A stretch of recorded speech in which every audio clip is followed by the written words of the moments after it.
নমস্কার নমস্কার নমস্কার নমস্কার নমস্কার নমস্কার নমস্কার আপনাদের সবাইকে সবাইকে সবাইকে নমস্কার জানাচ্ছে আপনাদের সৌমিত্র বসু।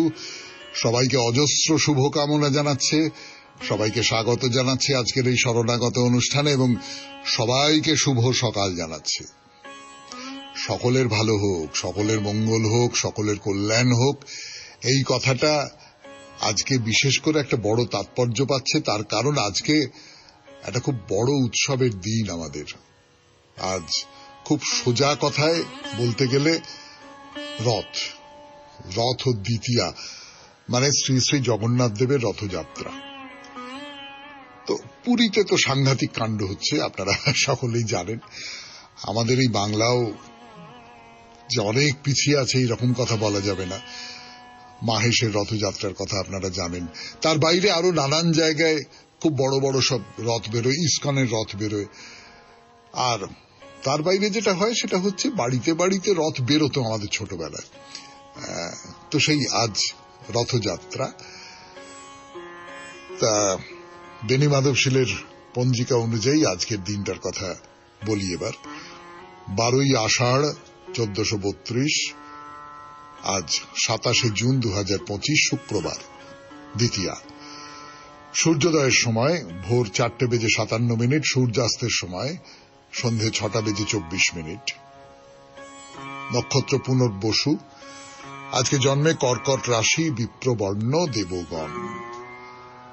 আমাদের হোয়াটসঅ্যাপে চিঠি পাঠাবার নাম্বার 9831922927। চিঠির গোড়ায় অতি অবশ্যই SG লিখতে হবে। এবারে বলি আজকের অনুষ্ঠান সম্পর্কে। প্রথমে তো পুরাণ চিরন্তন। পুরাণ চিরন্তনে আমরা সবে পুত্র সম্পর্কে আলোচনা করা শেষ করেছি বুধবার। কালকের দিন তো অন্যরকম দিন ছিল, আপনাদের চিঠিপত্রের দিন ছিল। আজকে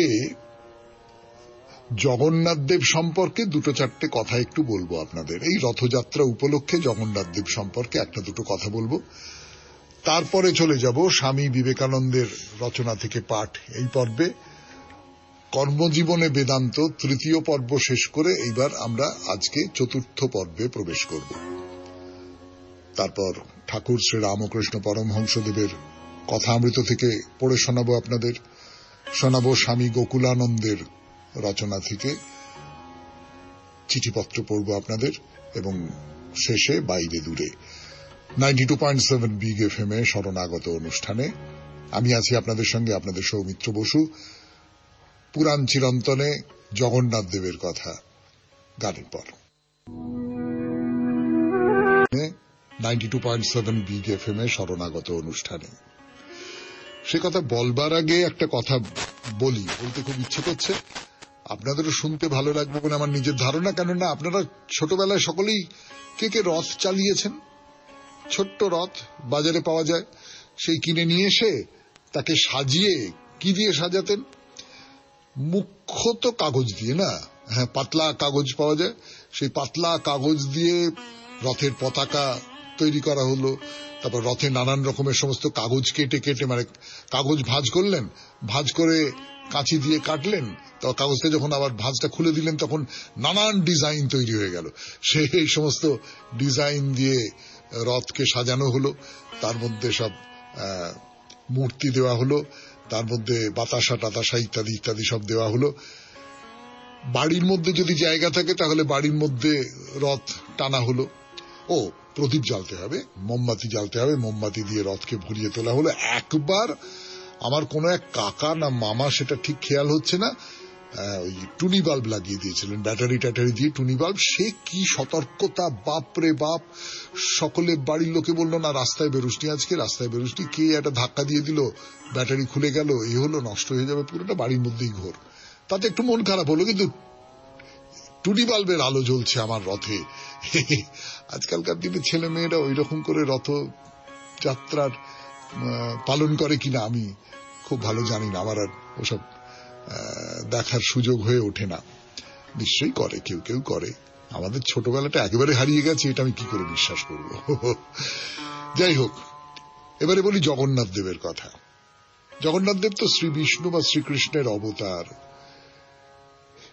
এই যে পূর্ব ভারতে, ধরুন বাংলায়, উড়িষ্যায় এবং না, ভারতের আরো নানান জায়গায় তার পূজা আছে, কিন্তু পুরীটা তো কেন্দ্র, উড়িষ্যা, সেই জন্য এর মন্দির। বছরে দুটি উৎসবে এই জগন্নাথ দেব বিশেষভাবে পূজিত হন, একবার জ্যৈষ্ঠ মাসে স্নান যাত্রার সময়, আর এই আষাঢ় মাসে রথযাত্রার সময়। প্রথম উৎসবে জগন্নাথ দেবকে স্নান করানো হয়, আর দ্বিতীয় উৎসবে জগন্নাথ, তার ভাই বলরাম আর তার বোন সুভদ্রা তাদের রথের উপর স্থাপন করা হয় এবং টেনে নিয়ে যাওয়া হয়, যেটার খুব ছোট রূপ আমরা ছোটবেলায় করতাম। এই জগন্নাথ দেবের জন্মটা কেমন করে হলো? আপনারা জানেন শ্রীকৃষ্ণের মৃত্যু কি করে হয়েছিল। শ্রীকৃষ্ণ তখন বনের মধ্যে বিশ্রাম করছিলেন, এক ব্যাগ দূর থেকে তার পায়ের তলাটা দেখতে পায়, এবং সেই পায়ের তলাটা লাল পায়ের তলা, সেইটা দেখে তার মনে হয় যে এটা একটা পাখি। সে ওখান থেকে স্বরসন্ধান করে এবং সেই স্বরে শ্রীকৃষ্ণের মৃত্যু হয়। তো তার মৃতদেহ এরকম একটা গাছের তলায় এরকম ভাবে পড়ে আছে। তো কৃষ্ণের কয়েকজন অনুরাগী এইটা দেখে গাছের তলা থেকে কৃষ্ণের কয়েকটা অস্থি সংগ্রহ করে একটা বাক্সের মধ্যে সেই অস্থিগুলোকে রেখে দেন। এদিকে ইন্দ্রদ্যুম্ন মানে এক রাজা, তিনি বিষ্ণুর পুজো করবেন বলে মনে করেছেন যে আমি বিষ্ণুর পুজো করব, কিন্তু বিষ্ণুর মূর্তিটা কি হবে, বিষ্ণুকে কেমন দেখতে সে তো জানি না। শুনছেন পুরাণ চিরন্তনে জগন্নাথ দেবের কথা, 92.7 বিগ এফএম এ শরণাগত অনুষ্ঠানে। আমি আপনাদের সৌমিত্র বসু, ফিরে আসছি গানের পর। এলাম গানের পর, জগন্নাথ দেবের কথা বলতে বসেছি আপনাদের। তো ইন্দ্রদ্যুম্ন সে রাজা, তিনি বিষ্ণুকে পুজো করবেন, কিন্তু বিষ্ণুর মূর্তি কি হবে না হবে, কোন মূর্তিতে বিষ্ণুকে পুজো করবেন সেটা খুঁজে পাচ্ছেন না, এবং মনের মধ্যে প্রবল বাসনা যে বিষ্ণুর পুজো করবেন, কিন্তু ওই মূর্তি খুঁজে পাচ্ছেন না বলে ভেতরে ভেতরে খুব খুব অস্থির হয়ে পড়েছেন। তখন বিষ্ণু নিজে তার সামনে উপস্থিত হলেন, হয়ে তিনি বললেন যে বিষ্ণুর এক সনাতন মূর্তি নির্মাণ করো, এবং সেই মূর্তির মধ্যে ওই শ্রীকৃষ্ণের অস্থি রক্ষা করো, এবং এই কাজটা করবেন দেবশিল্পী বিশ্বকর্মা। তো বিশ্বকর্মা তো এই মূর্তি তৈরি করবার ভার নিলেন, এসে বললেন যে ঠিক আছে আমি ভার নিচ্ছি, কিন্তু একটা শর্ত আছে আমার, যতদিন না পর্যন্ত এই মূর্তি তৈরি হচ্ছে এবং আমি এসে বলছি যে হ্যাঁ মূর্তি প্রস্তুত, ততক্ষণ পর্যন্ত কেউ আমার ঘরে ঢুকতে পারবে না। মাঝপথে কেউ ঢুকে মোড়লি করলো যে কি হচ্ছে দেখি, না না ওসব হবে না, আমি পুরো মূর্তিটা তৈরি করব, করে জানাবো, তারপরে ঢুকবেন। তথাস্তু, ঠিক আছে। তো দিন চলে যায়, দিন চলে যায়, দিন চলে যায়, মূর্তি আর তৈরি হয় না। বিশ্বকর্মা সেই ঘরের মধ্যে বসে ঠুকঠাক ঠুকঠাক কি সব করছেন না করছেন কিচ্ছু বোঝা যাচ্ছে না। তো ইন্দ্রদ্যুম্ন আর 15 দিন পরে আর পারলেন না, তো মূর্তিটা দেখবার জন্য দরজা ঠেলে ভেতরে ঢুকলেন, অর্থাৎ শর্ত ভঙ্গ করলেন, এবং বিশ্বকর্মা প্রচন্ড রেগে গিয়ে তার কাজ অসম্পূর্ণ অবস্থায় রেখে চলে গেলেন। মূর্তির হাত পা তখন অসম্পূর্ণ, কেবলমাত্র কাঠামো অবস্থাতেই ছিল বলা যায়। তো ইন্দ্রদ্যুম্ন তখন ব্রহ্মার কাছে গেলেন, গিয়ে বললেন এর একটা ব্যবস্থা করুন। তখন ব্রহ্মা বললেন আচ্ছা বেশ ঠিক আছে, ঠিক আছে, আমি তো মূর্তিটা গড়ে দিতে পারবো না, কিন্তু এই অসম্পূর্ণ মূর্তিতেই আমি চোখ দিলাম, প্রাণ দিলাম, এবং নিজে পুরোহিত হয়ে এই মূর্তি স্থাপন করে তার পুজো করলেন। এই হলো জগন্নাথ দেবের ইতিহাস। সেই ইতিহাস বললাম আপনাদের, সেই সঙ্গে শেষ করলাম পুরাণ চিরন্তন আজকের মতো 92.7 বিগ এফএম এ শরণাগত অনুষ্ঠানে। এখন গান, গানের পর স্বামী বিবেকানন্দের রচনা থেকে পাঠ, কর্মজীবনে বেদান্ত, চতুর্থ প্রস্তাব। তো চতুর্থ প্রস্তাব শুরু করছি আজ। 92.7 বিগ এফএম এ শরণাগত অনুষ্ঠানে আমরা এ পর্যন্ত সমষ্টির আলোচনাই করিয়া আসিয়াছি। অদ্য প্রাতে আমি তোমাদের সমক্ষে ব্যষ্টির সহিত সমষ্টির সম্বন্ধ বিষয়ে বেদান্তের মত বলিতে চেষ্টা করিব। আমরা প্রাচীনতর দ্বৈতবাদাত্মক বৈদিক মতগুলিকে দেখিতে পাই। প্রত্যেক জীবের একটি নির্দিষ্ট সসীম আত্মা আছে। প্রত্যেক জীবে অবস্থিত এই বিশেষ আত্মা সম্বন্ধে অনেক প্রকার মতবাদ প্রচলিত, কিন্তু প্রাচীন বৌদ্ধ প্রাচীন বৈদান্তিকগণের মধ্যে প্রধান বিচার্য বিষয় ছিল এই যে প্রাচীন বৈদান্তিকেরা স্বয়ংপূর্ণ জীবাত্মাতে বিশ্বাস করিতেন, বৌদ্ধেরা এরূপ জীবাত্মার অস্তিত্ব একেবারে অস্বীকার করিতেন। আমি সেদিন তোমাদিগকে বলিয়াছি, ইউরোপে দ্রব্য ও গুণ সম্বন্ধে যে বিচার চলিয়াছিল এ ঠিক তাহারই মতো। এক দলের মতে গুণগুলির পশ্চাতে দ্রব্যরূপী কিছু আছে যাহাতে গুণগুলি লাগিয়া থাকে, আর এক মতে দ্রব্য স্বীকার করিবার কিছুমাত্র আবশ্যকতা নাই, গুণগুলি নিজেরাই থাকিতে পারে। অবশ্য আত্মা সম্বন্ধে সর্বপ্রাচীন মত আমি আত্মার অভিন্নতারূপ যুক্তির উপর স্থাপিত। কল্যকার যে আমি আজও সেই আমি, আর অদ্যকার আমি আবার আগামীকল্যের আমি হইব, শরীরে যে সকল পরিণাম হইয়াছে সেগুলি সত্ত্বেও আমি বিশ্বাস করি যে আমি সর্বদাই এক রূপ। যাহারা সীমাবদ্ধ অথচ স্বয়ংপূর্ণ জীবাত্মায় বিশ্বাস করিতেন, ইহাই তাহাদের প্রধান যুক্তি ছিল বলিয়া বোধ হয়। অপরদিকে প্রাচীন বৌদ্ধগণ এইরূপ জীবাত্মা স্বীকার করিবার প্রয়োজন অস্বীকার করিতেন। তাহারা এই যুক্তি দেখাইতেন যে আমরা কেবল এই পরিণামগুলিই জানি এবং এই পরিণামগুলি ব্যতীত আর কিছু জানা আমাদের পক্ষে সম্ভব নয়।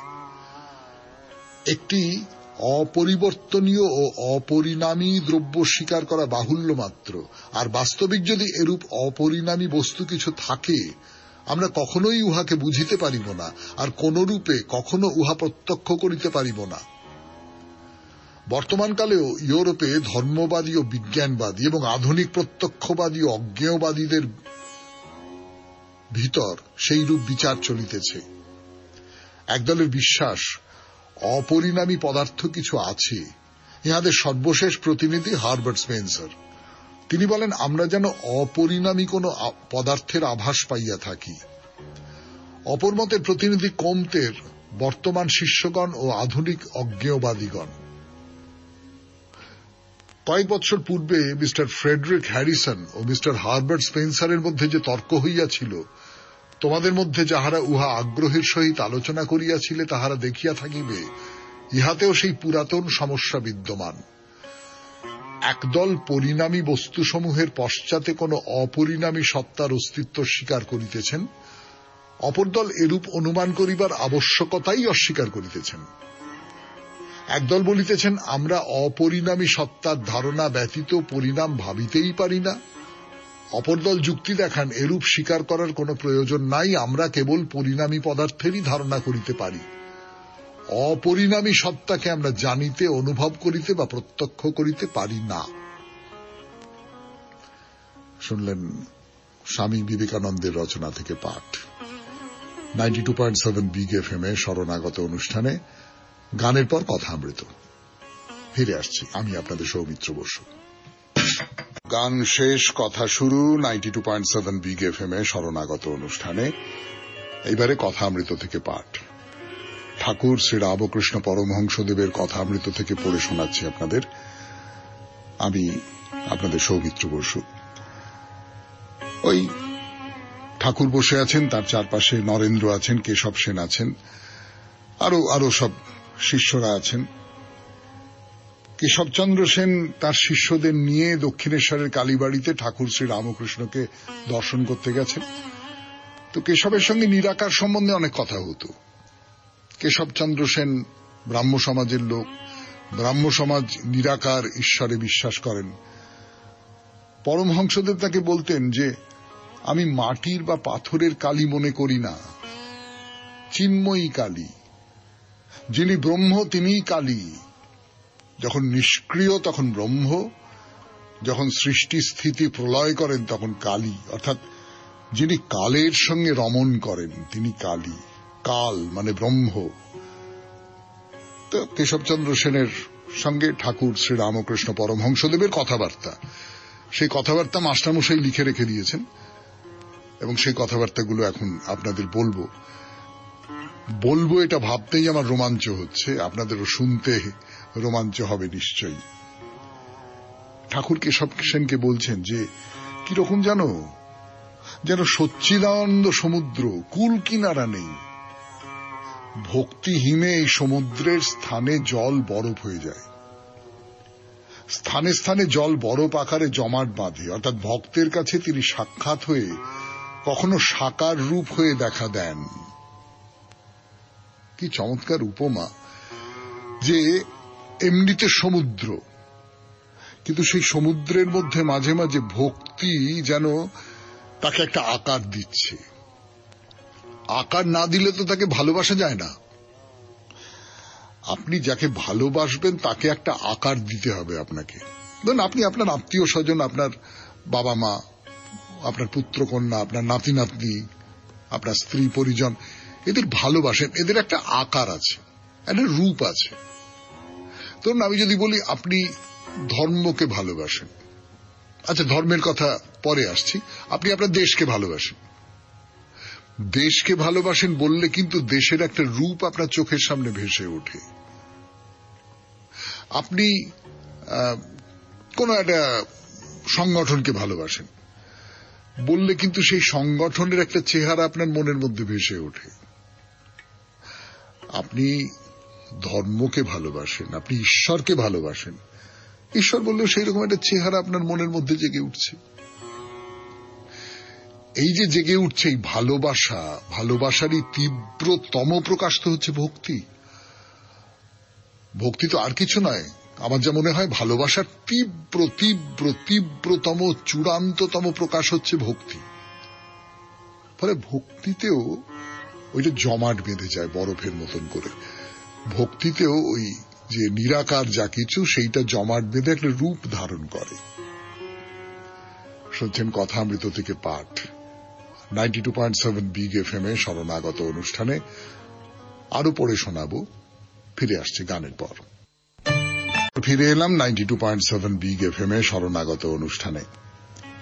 যেটা বলছিলাম আপনাদের, যে একটা আকার ধারণ করে ভক্তি, ভালোবাসা থেকে আসা ভক্তি, সেই ভক্তি একটা রূপ দেখতে চায়। আবার যখন জ্ঞান আসে তখন বুঝতে পারি যে সেই যে রূপটা, সেই যে বরফের মতন করে জমে যাওয়া, সেইটা গলে আবার জল হয়ে গেল। তখন ব্রহ্ম সত্য জগৎ মিথ্যা এই বিচারের পর সমাধি হলে রূপটুপ সব উড়ে যায়। তখন কি তিনি মুখে বলা যায় না, মন বুদ্ধি অহং তত্ত্ব দিয়ে তাকে ধরা যায় না। যে লোক একটা ঠিক জানে সে আর একটাও জানতে পারে, যে নিরাকার জানতে পারে সে সাকারও জানতে পারে।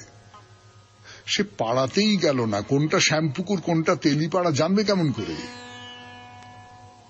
নিরাকার যদি জানে তাহলে এই বোধটা আসা অসম্ভব কিছু নয় বা অলিক কিছু নয়, যে সে সাকারটাও বুঝবে, সে বুঝবে যে সেই এই নিরাকারই কোথাও একটা মূর্তি ধরে দাঁড়িয়েছে। সকলে নিরাকার পূজার অধিকারী নয়, তাই সাকার পূজার বিশেষ প্রয়োজন, একথাও পরমহংসদেব বোঝাচ্ছেন। তিনি বলছেন যে একবার 5 ছেলে, মা মাছের নানান রকম আয়োজন করেছেন, যার যা পেটে সয়।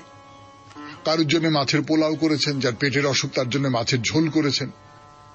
যেটা যার পেটে সয়, যে যেভাবে আরাধনা করতে চায় সেইভাবে আরাধনা করুক না, যে যেভাবে পুজো করতে চায় সেইভাবে পুজো করুক না, তাতে কোনো অসুবিধে নেই। শুধু পুজোটা ঠিক ঠিক পুজো হতে হবে, ডাকাটা ঠিক ঠিক ডাকা হতে হবে, ব্যাকুল হয়ে ডাকতে হবে, তীব্র ব্যাকুলতা নিয়ে ডাকতে হবে। ব্যাস, যে কোনো পথ দিয়ে আপনি চলে যেতে পারেন, যে কোনো কিছুকে আপনি নিজের দেবতা বলে ঈশ্বর বলে মনে করতে পারেন, সেখানে কোনো অসুবিধে নেই। কি বলছেন? বলছেন এদেশে সাকার পূজা হয়। খ্রিস্টান মিশনারিরা আমেরিকা ও ইউরোপে এদেশবাসীকে অসভ্য জাতি বলে বর্ণনা করেন। তারা বলেন যে ভারতবাসীরা পুতুল পুজো করেন, তাদের অবস্থা খুব শোচনীয়। ঠাকুর শ্রী রামকৃষ্ণ পরমহংসদেবের প্রতিনিধি হয়ে স্বামী বিবেকানন্দ আমেরিকায় বোঝালেন যে ভারতবর্ষে পুতুল পূজা হয় না। বললেন অধিকারী ভেদে সাকার পূজা ও নিরাকার পূজা। সাকার পূজা কুসংস্কার নয়, মিথ্যে নয়, নিম্নস্থানীয় সত্য। সবাই পক্ষের পক্ষে তো এক নিয়ম হতে পারে না। ঈশ্বর এক, কিন্তু তিনি নানা ভক্তের কাছে নানা ভাবে প্রকাশ পাচ্ছেন। যারা হিন্দু তারা এটা বোঝেন। শুনলেন কথামৃত থেকে পাঠ 92.7 বিগ এফএম এ শরণাগত অনুষ্ঠানে। এবার স্বামী গোকুলানন্দের রচনা থেকে পড়ে শোনাব। মানসিক চাপ জয় করার উপায় নিয়ে বলতে গিয়ে তিনি এই পরিচ্ছেদে বলছেন অন্তঃসত্ত্বার অসীম সম্ভাবনা সমূহ। ফিরে আসছি গানের পর।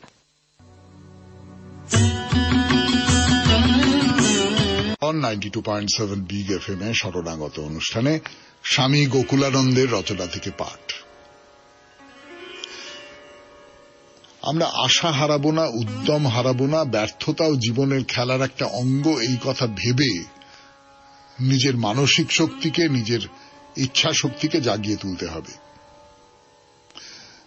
এবার পড়ি, যতটা পড়া হয়েছিল তারপর থেকে একটুখানি পড়ি। বৃথা বাক্যব্যয় দুর্ভাগ্য। এই অনর্থক বাক্যব্যয়কে পরিহার করার প্রয়োজন প্রসঙ্গে আমার মনে পড়ছে বিবেক চূড়ামণির একটি গুরুত্বপূর্ণ শ্লোক।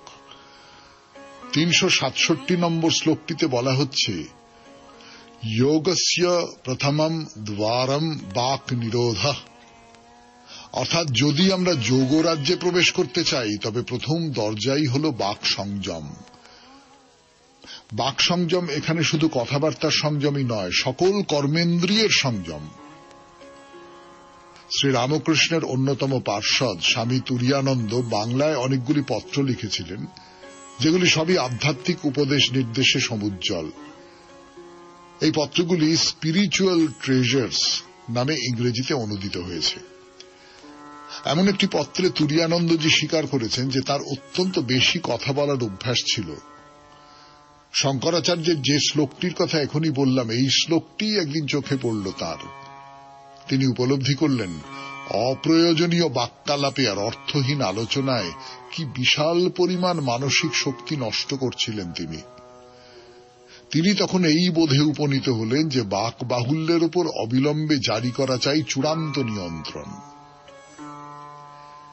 একটু খেয়াল করলেই দেখবেন যে বলিষ্ঠ ইচ্ছার, বলিষ্ঠ অন্তরের মানুষেরা সর্বদাই মৃতবাক। তারা তো আর গড্ডলিকায় গা ভাসিয়ে বাঁচেন না, তারা একটা উদ্দেশ্য নিয়ে বাঁচেন, এবং সেই কারণেই তাদের আদর্শ হল স্বল্পবাক হওয়া। নিছক কল্পনার ডানায় ভর দিয়ে তারা জীবন কাটান না, তারা সর্বদাই সক্রিয় আর গতিশীল। তাদের জীবন গভীরতায় ছাওয়া, অস্থিরতায় নয়। মনে রাখবেন, গভীরতা আর অস্থিরতার মাঝে যেন এক আকাশ পাতাল ব্যবধান। মানসিক চাপ পরিহার করার একটি উপায় হল বাক সংযম, কারণ তা আমাদের শক্তির যোগান দেয়, যে শক্তি আমরা জীবনের অন্যান্য দিকে কাজে লাগাতে পারি। যে ব্যক্তির অনবরত বকবক করার অভ্যাস, একটা নির্দিষ্ট সময় পর তিনি ক্লান্ত হয়ে পড়বেন, তার শক্তির ঘরে ঘাটতি দেখা দেবে। ঠিক এই কারণেই সাধুরা প্রায়শই দীর্ঘদিন ধরে মৌনব্রত অবলম্বন করেন। মহাত্মা গান্ধীও মাঝে মাঝে মৌনী হয়ে থাকতেন।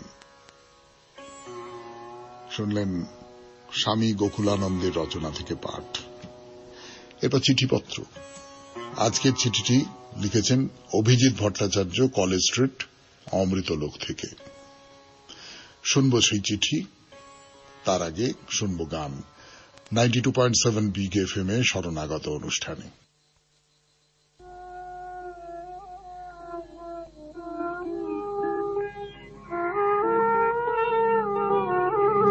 অভিজিৎ ভট্টাচার্য লিখেছেন কলেজ স্ট্রিট থেকে, পড়ে শোনাচ্ছি সেই চিঠি। 92.7 বিগ এফএম এ শরণাগত, জীবনের সহজ পাঠ। বাউল মনের গভীরে আছে অচিন পাখির বাসা। পাখির চোখে সাধক দেখেছে নিজের ছায়া। পাখি পড়ে দেয় ললাট ও লিপি, আজ তাই পাখির অনুপ্রাস। অরণ্য মাঝে এক ঋষি চলেছেন, সামনে এসে পড়েছে একটি শ্বেত কপোত, পালকে রক্ত।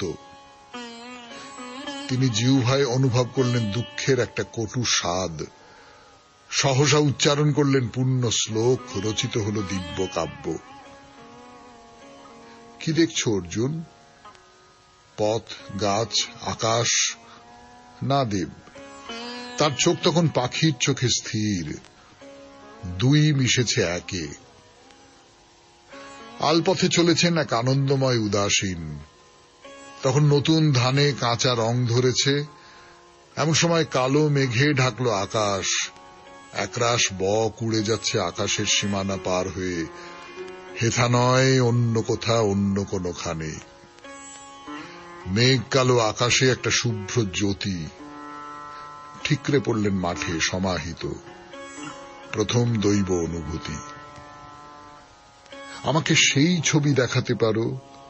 পাখির ডিমে তা দিচ্ছে, পাখার ছায়ায় নতুন প্রাণ, খোলা চোখ, খোলা চোখেই ধ্যান, দৃষ্টি শূন্য মনটা সেখানেই। তোমার আলো গাছের পাতায় নাচিয়ে তোলে প্রাণ, তোমার আলো পাখির বাসায় জাগিয়ে তোলে গান। 1819-এর বসন্ত। কিটস বসে আছেন বন্ধুর বাগানে, দেখলেন ঝোপের আড়ালে বুলবুলি বাসা বাঁধছে আপন মনে। চিপচিপ করে দুবার ডেকে উড়ে গেল রঙিন পাখায় ভর দিয়ে আনন্দের অমৃত লোকে। তার শরীর ধীরে ধীরে অবশ হয়ে এলো, শিরায় অনুভব করলেন তীব্র নেশা। একটা পাখির ডাকে তিনি আধো ঘুম আধো জাগরণের মাঝখানে সমাহিত হলেন। 1820-র আরেক বিকেল। শেলি দেখলেন একটা চাতক পাখি উড়ে গেল ভূমি থেকে ভূমায়, গানে ধারালো সুর, ডানায় স্বর্গের অপরূপ আলো, কবির চেতনায় আনন্দের হিল্লোল। জীবনকে ভালোবেসে এক কবি এসেছেন নবান্নের দেশে, এই তো রয়েছেন শঙ্খচিল শালিকের ছদ্মবেশে। নমস্কারান্তে, অভিজিৎ ভট্টাচার্য, কলেজ স্ট্রিট, অমৃতলোক। অভিজিৎ বাবু, আপনার কলমে অমৃত ভর করেছিল, অপূর্ব সুন্দর লিখেছেন। এই যে চারপাশের পৃথিবী, এর মধ্যে কত টুকরো টুকরো সৌন্দর্য, সেই সৌন্দর্যগুলো আসলে দৈবী সৌন্দর্য। এই কথাটা বড় অপরূপ করে ধরিয়ে দিয়েছেন আপনি। আপনাকে অনেক অনেক ধন্যবাদ। এরপর গান, গানের পর বাইরে দূরে 92.7 বিগ এফএম এ শুনছেন শরণাগত। 7 বিগ এফএম এ শরণাগত অনুষ্ঠানে শুনছেন জল্পেশ মন্দির বা জল্পেশ্বর মন্দিরের কথা। শিব ঠাকুরের মন্দির, ময়নাগুড়ি ঠিক নয়, হয়তো ময়নাগুড়ির একেবারে ধারে পাশে আর কি, 6-7 কিলোমিটারের মধ্যে এই মন্দিরটি। তো এই মন্দির সম্পর্কে, তার ইতিহাস সম্পর্কে নানান রকম কথাবার্তা আপনাদের বলেছি। এটাও বলেছি যে এই যে ময়নাগুড়ি, এই নামকরণের ইতিহাস, ইতিহাস মানে কিংবদন্তি আর কি, সেই সমস্ত কথাবার্তা বলা হয়েছে। এইবার তাহলে মন্দিরের দিকে যাই।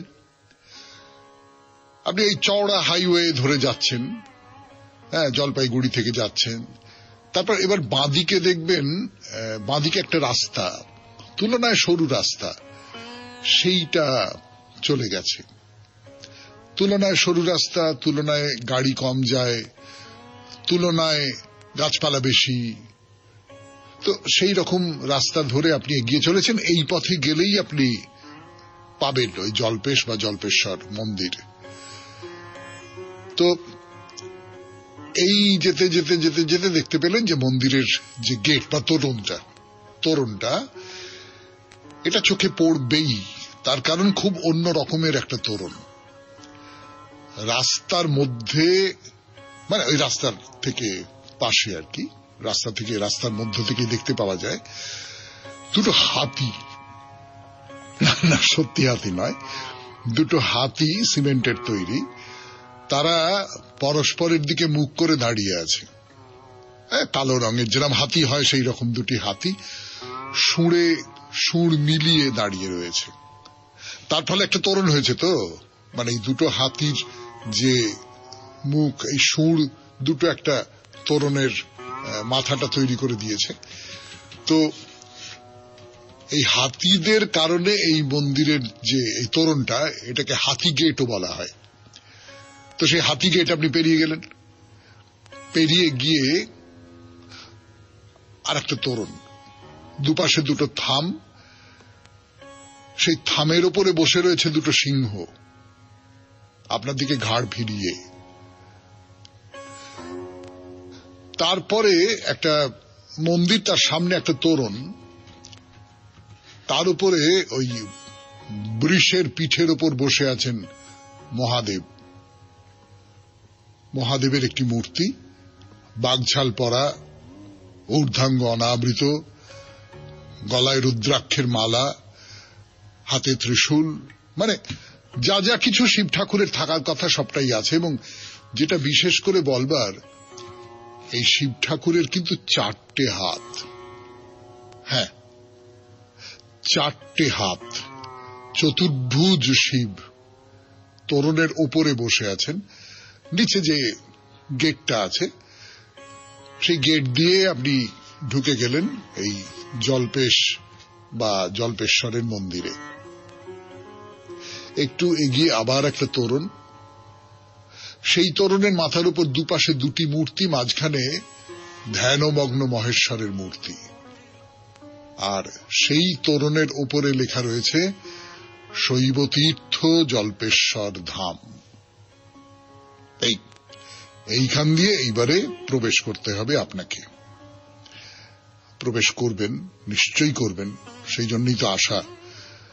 তার আগে একটু গান 92.7 বিগ এফএম এ শরণাগত অনুষ্ঠানে আপনাদের সৌমিত্র বসু 92.7 বিগ এফএম এ শরণাগত অনুষ্ঠান শুনছেন। আমরা একেবারে যে শেষ যে তোরণটি, সেইখানে এসে পড়েছি, যে দুপাশে দুটি মূর্তি, মাঝখানে ধ্যানমগ্ন মহেশ্বরের মূর্তি, এবং লেখা রয়েছে শৈবতীর্থ জল্পেশ্বর ধাম। তাহলে এই জল্পেশ বা জল্পেশ্বর এই মন্দিরটি, এটি শৈবতীর্থ বলে গণনা করা হয়। ভেতরে ঢুকলেন, একটা বেশ বড় প্রশস্ত চত্বর, অনেকখানি জায়গা জুড়ে একটা, এবং তার মধ্যে ছড়ানো ছিটানো অনেকগুলো মন্দির রয়েছে। এই যেমন বাঁদিকে দেখুন একটি ছোট মন্দির, গোল গম্বুজের মতো মাথা, কারুকার্য তেমন কিছু নেই, কিন্তু দেখলে একটা কোথাও একটা সম্ভ্রম হয়। এটি হচ্ছে নন্দী মহাকালের মন্দির। শিব মন্দিরের আগে তো নন্দীর মন্দির থাকতে হবে। শিব ঠাকুরের সঙ্গে তো একেবারে গায়ে গায়ে লেগে আছেন নন্দী। সেই নন্দীর একটি মন্দির, তার জন্য একটি আলাদা মন্দির। আর ডান দিকে তাকিয়ে দেখুন, ভারী সুন্দর একটা বাগান আছে। তো বাগান বলুন, মন্দিরের প্রাঙ্গণ বলুন, সমস্ত কিছুই একেবারে ঝকঝকে পরিষ্কার পরিচ্ছন্ন। আর আরেকটা কথা বলি আপনাদের, সেটা হচ্ছে এই যে মন্দির, এই জল্পেশ মন্দির, সবটা সাদা, সবটা সাদা। সেই জন্য হয়তো আরো বেশি পরিষ্কার, আরো বেশি ঝকঝকে বলে মনে হয়। এবং সেই সাদা মন্দিরের গায়েও কোথাও কোনো মালিন্যের চিহ্ন নেই, আমি যখন দেখেছি তখন অন্তত। সমস্তটাই খুব নতুন, খুব স্পষ্ট, খুব পরিষ্কার। এই দার্জিলিং জেলার মন্দির এবং বিশেষ করে মনেস্টারিগুলো দর্শন করবার সময় আমরা তো দেখেছিলাম নানান রকম রঙের একেবারে দাঙ্গা। তো সেটাও দেখতে খুব ভালো লেগেছিল, আমাদের খুব চমৎকার লেগেছিল। এই যে নানা রঙে রঙিন সমস্ত যে দার্জিলিং জেলার যে মনেস্টারিগুলোর কথা বলেছিলাম, ধর্মস্থানগুলোর কথা বলেছিলাম, তার তুলনায় একেবারে সাদা ধবধবে পরিষ্কার এই যে জল্পেশ মন্দির, এটা দেখতে একেবারে অন্য রকমের একটা ভালো, মানে দৃষ্টি আকর্ষণ করে খুব। চারপাশে ছড়ানো অনেকগুলো টুকরো টুকরো মন্দির দেখতে পাচ্ছি, তার মধ্যে চলো না একটা মন্দিরের দিকে যাই। এমনি সাধারণের বসা দাঁড়ানোর জন্য একটা নাট দালান আছে, তার পেছন থেকে উঁকি মারছে দোতলা একটি বাড়ি, তার পেছনে আবার মন্দিরের শিখর।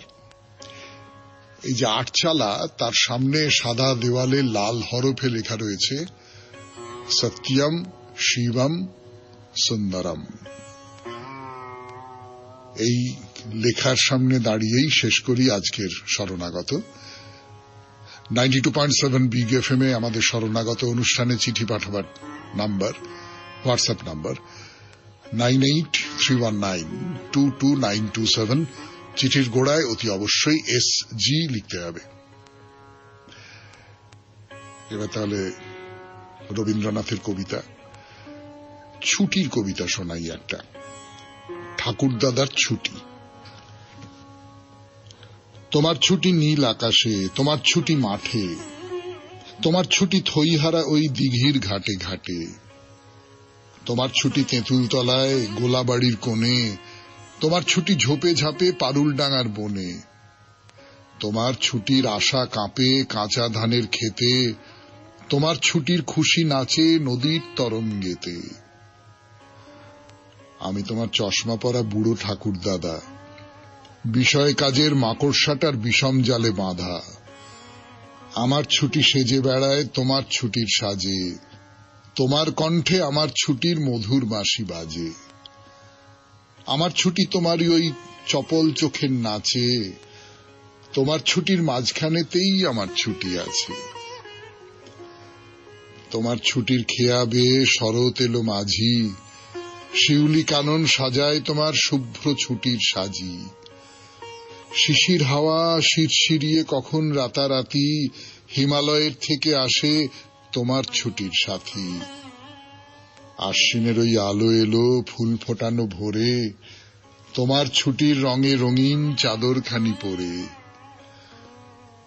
আমার ঘরে ছুটির বন্যা তোমার লাফে ঝাঁপে, কাজকর্ম হিসাব কিতাব থরথরিয়ে কাঁপে।